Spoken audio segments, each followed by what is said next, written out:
Welcome to the press conference room. Earlier this morning, the movie The Killing of a Sacred Deer had its first screening, and later this night, or this evening, the movie will have its premiere. But first now, it's going to be a short press conference. And we're very excited because we'll find names like Nicole Kidman and Colin Farrell. But unfortunately, Colin Farrell is not going to attend the press conference. But hopefully we will speak to Nicole Kidman.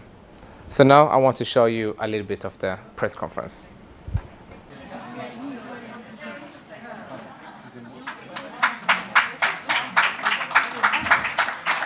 You are taller every year. You're taller every year. Yeah. How are you? Good. It's not.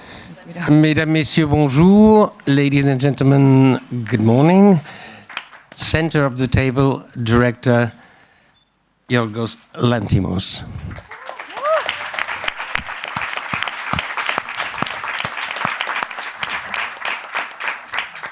The reason I did this presentation sort of upside down is that this is very much a family movie, or a movie about a family, sorry. And therefore, I will introduce the family. Dad is absent, Colin Farrell, Stephen Murphy, but Mom is here as Anna Murphy, Nicole Kidman.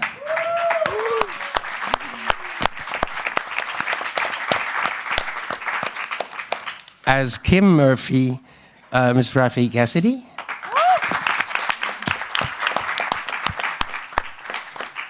As Bob Murphy, Sunny Sulich.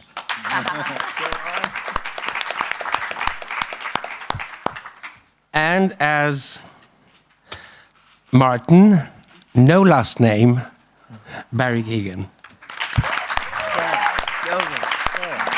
And the question is, why does your character not have a last name? He doesn't need a last name, doesn't he? No. Oh. Oh, I think so. Martin. No need.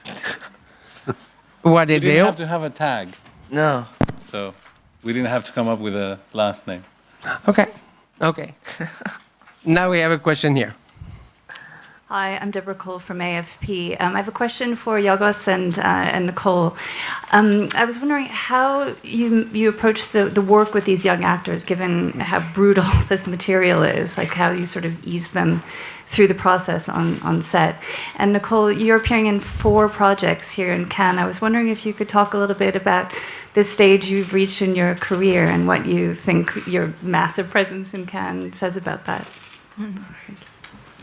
Yeah. Well, I mean, the material is brutal in accumulation. I think it's not in its smaller parts necessarily so brutal, and we never dealt with it with seriousness, or we just, Nicole likes to say all the time that I was telling her while we're shooting that this is a comedy, and I believed that, and we basically, had fun as much as we could because you're working hard. But we mostly tried to take it lightly, not take it too seriously, and do the job, have fun, and then create something that will be something different from what we experienced when you put it together.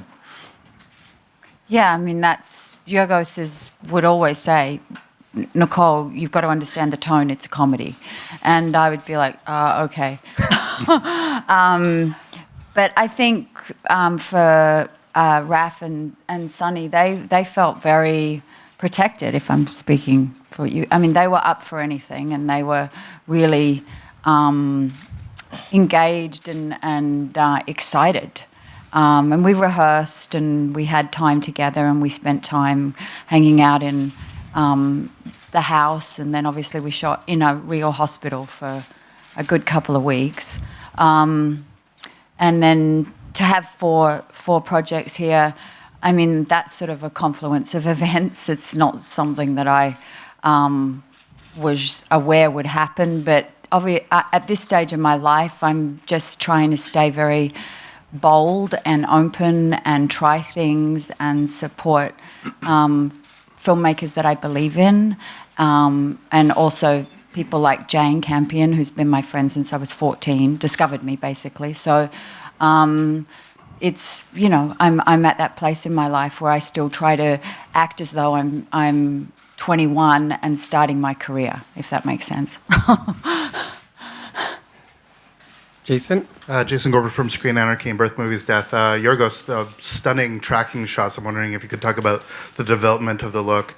And Nicole, maybe it's just too film geeky of me, but I think of this as a darkly comedic version of Eyes Wide Shut. I'm wondering if you saw any connections at all with you being with the doctor. If you could just talk about maintaining the mood, about ensuring that the quiet stillness at the beginning and the explosions towards the ending are sort of ameliorated as your performance changes. You go first, please. I didn't see correlation. I just read the script and was hypnotized, and I feel like the film has a hypnotic quality to it, and a lot of it was abandoning any analysis and just, as Yorgos says, forget all the preparation, just come in and be.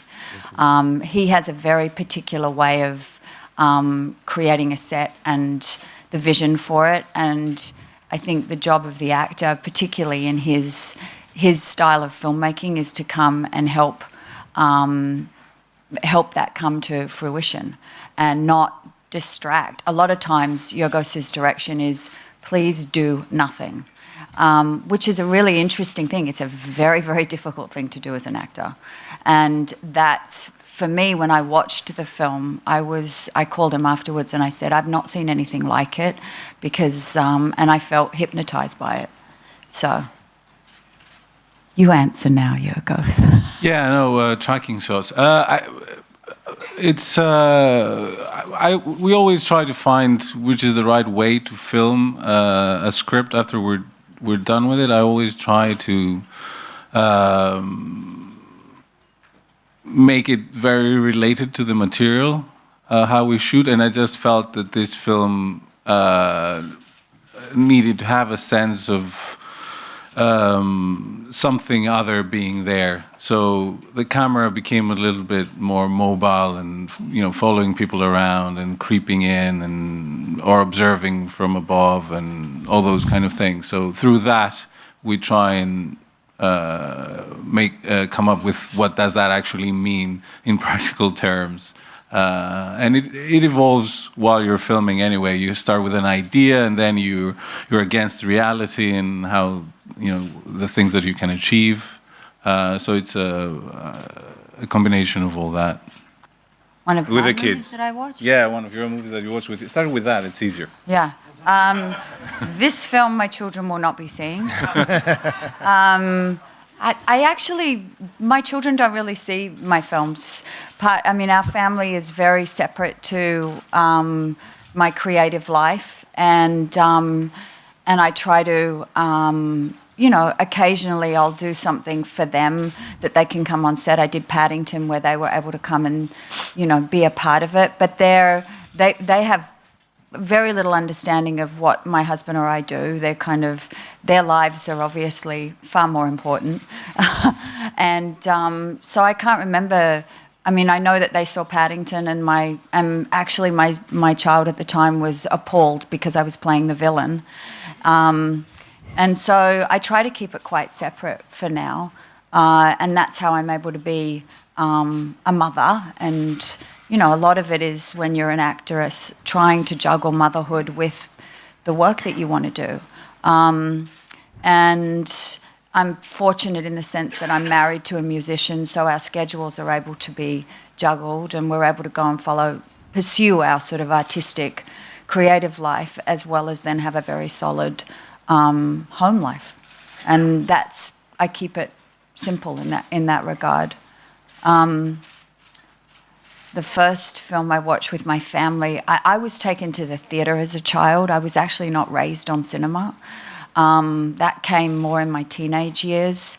And I've said this before, but I remember going what we call in Australia wagging school, where you don't go to school. when you're meant to be at school. And I went and saw Clockwork Orange. And I caught a train and sat in a dark theatre with about 3 other people in an art cinema in Australia on a huge screen and watched that film and went, wow. And then I sort of just started to eat things up and drink things up. And I'm a huge fan of cinema, you know, and being in a dark room watching a film and being transported. And I love that. And I will always love that. And I'm committed to it. And this film was obviously shot on film, which Yorgos can talk about, which you fought hard for. Boring. Okay, that's boring.